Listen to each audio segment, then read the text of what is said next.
Hi friends, ఎలా ఉన్నారు? మేమైతే ఈరోజు ఈ స్వీట్ అండ్ టేస్టీ సోరకాయ హల్వాని అయితే చేసుకోబోతున్నాం. ఫస్ట్ అయితే సోరకాయ తీసుకొని మంచిగా పిల్లలతో అయితే పొట్టు అయితే తీసుకున్నాను. తర్వాత మంచిగా చిన్న చిన్నగా ముక్కలు అయితే చేసి అయితే పక్కన పెట్టుకున్నాను. తర్వాత ఒక్కొక్క ముక్క తీసుకుంటూ ఇలా తరుముకున్నాను, తురుముకున్నాను.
పోసుకోవచ్చు, లేకపోతే స్కిప్ చేయండి.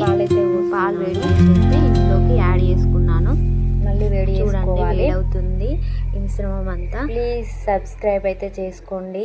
రెడీ అయిపోయింది హల్వా, చాలా టేస్టీ రెడీ అయిపోయిందండి. ప్లీజ్ సబ్స్క్రైబ్ అయితే చేసుకోండి. Please subscribe me.